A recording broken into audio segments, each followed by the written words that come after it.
Hi everyone, this is just a really quick update to let you know how things are going with my Grungy journal. And so you can see there are a lot of pages yet that I haven't fixed.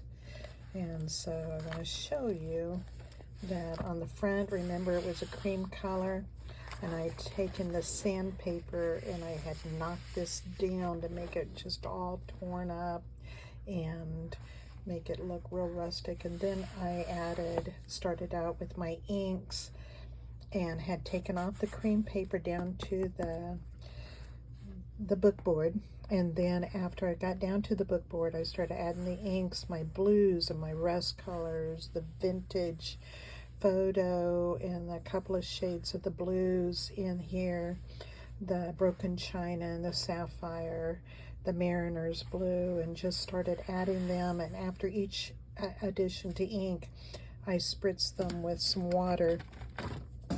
And so I've got my water bottle here that I spritzed them with.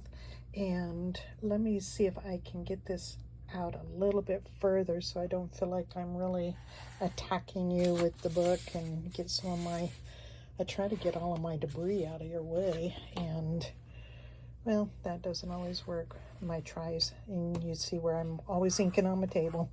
I do clean it up between each book, but right now you can see the shades that I use, that I hit my papers here on the table. So this is what the outside is looking like now. I will end up going ahead and waxing it, and I think I will be adding some shabby lace to the outside edge. I'm still thinking about that. And so I had planned on putting a couple of pictures on the front, but then as I was working on it and seeing how things are evolving here, I thought, no, I want this to be something that draws a person into it and everything's not obvious on the outside. And so I took on the inside, because my dear friend loves blue, I put this blue paper that has it is a handmade paper that has the petals of a dried flower in it. I added the lace here for a tuck, and then here is just to kind of set the tone or the era, the feel of that long ago time where people loved to dress up with the lace and the pearls and stuff, the gilt edge. And so I added some old lace and tore it up, and some lace here to kind of bring these in together. But all of my edges are, I wanted to look weathered, and like I said, yeah, I wanted to feel like it's been out in that trunk, maybe out in the old garage or the basement, up in the attic. But you open it up, and here you're finding things. So this would be a trunk lid is just open, and here are pieces in it. And so here is the picture that I had intended to probably put on the front, but as I got to it, I thought, no, this is, some days you feel really like everything is bright outside, but you're not. And then some days people are just having a bad day and you're the one who's happy. So I wanted to put that there. My friend loves texture, and so I put some beads in here as I put pieces of scraps. I keep all of my pieces of lace and just all of the snippets all together, and I just grabbed them and put the blue button here and a journaling page. And then this is going to be a pocket here, and I am using papers that were Susan Taylor Brown's. And so here, this is a digital, this is where she had done some eco printing, and so you can buy kits. Go to Poppiness is the name of her Etsy store, and the kit's there. And this is her dragonfly. You know, I hadn't planned on doing just a flip through, but it says Dragonfly's Days digital kit by Susan Taylor Brown. And again, it's Poppiness is the name of her shop. And so I made a tag here and just used some scraps for my tab. And this is some grungy cards that Susan had done, and I just Like that there. And then this you can flip and write a little bit on the back too, and put that up underneath the butterfly. The reason why I'm showing you all this is to show you that the pages, as you turn them and you've grunged up, then I grunge the pages that I add to it, adding texture. This is dragonfly up there. I have come some distance, and I will go some distance more, and have that to write on. The old lace. This is I typed into the computer public domain and vintage digitals, not digital, vintage illustration dragonflies. And this was one of the pictures that was there. And so I printed it and grunged it up. And again, this is Susan's. And this is Susan's for her ego printing. Not ego. Not saying you don't have an ego there, girl, but I love you, Susan. Friends. This is her digital.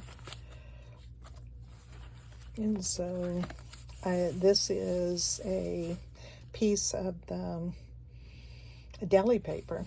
I've got a roll of it, and so I added, you can see the shimmer of the gold on it, and added that so you can write on here. And I did this because I love how still the book page of Roots is coming through. There's Kunta's name for Kunta Kente, and the leaves. And this was a digital when I typed in about the public domain, and so there's a pocket here, and then there's a pocket here that I'll fill. And this was some ledger paper and some of the pages that Susan has. And so I've got a lot of pages, as you can see, that I still need to fix for journaling pages. And then this is just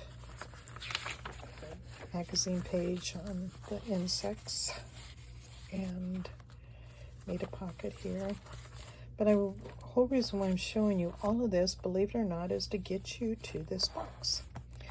I've had a few people go, what in the world? How is this possible? And so you take and you glue the pages. I wanted to make it look like the beat up, and I've left some of it with gaps.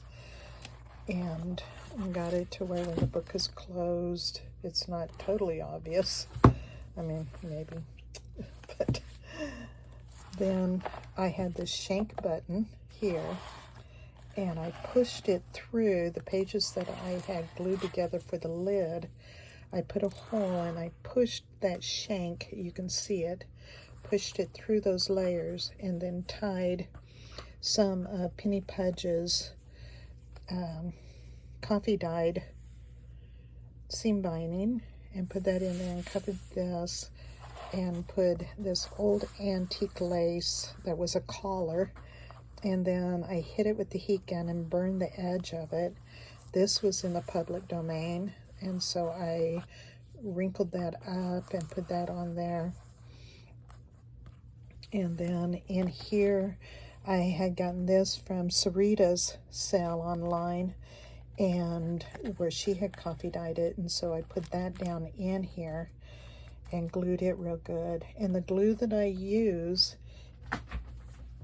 I have so many people ask me, and so I use this pH neutral PVA, and it is a book binding and paper project. And this glue, it dries really fast, and I like that it's not complicated, that I'm not really struggling with working with it, and it does a really great job of securing things.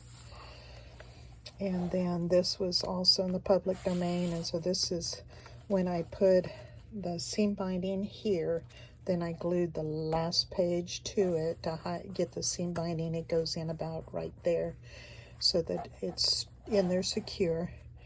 And then I put this over it and that on the back, so that I have this little box in the very back that you can put And I will. I'll make a little itty bitty booklet that will go in here in the back. But I wanted to show you how I finished this off as I'm working on getting this all nice and pretty and grungy. I did ask, do you mind if it's a gator? Because as you add even a sheet like this, and as you add the lace and stuff, you're going to end up having some girth to her. And so I don't want to tear out all the pages to eliminate that, because it is a journal, and I want this to be something that it can be passed around to the family members, and they can write a part of their story in here, that this isn't just for one person, but as you have a legacy that's for the family, you may have a story that is not your story, but your son or daughter's story, and you say, would you write it down? Well, I don't want to write it in the book. Well, write it on a piece of paper, and I'll slide it in the pocket. And so you've got their original storytelling down inside here. And that's what it's all about, isn't it? Is that we make these journals so that there is a legacy that isn't she just delightful. This is a digital from Susan Taylor Brown also, that has been printed out on some tracing paper so that it can go on there. And then inside here, I just put 2 pieces of stationery so that in here you might write a letter to that newborn child and write it about the experience that you just went through of having your first grandchild or great-grandchild born, and write that story to that baby saying, this is what I was going through the day that you came into the world. And as I was reading some more of Roots, as you tear out pages, you can't help but have your eye glance over the story. And as I was glancing over the legacy story that Alex Haley wrote about the life of Kunta Kinte and his family, and how Alex Haley has that story now, that's what we want to leave behind to our sweet loved ones. And so I'm hoping that as I work on this legacy journal, I will get that in there. I'm not going to fuss with it right now. As you're working on your own legacy journal, take time to write those special, precious stories, okay? I'll talk to you guys later. This is Big Mama signing out, over and out. Bye-bye.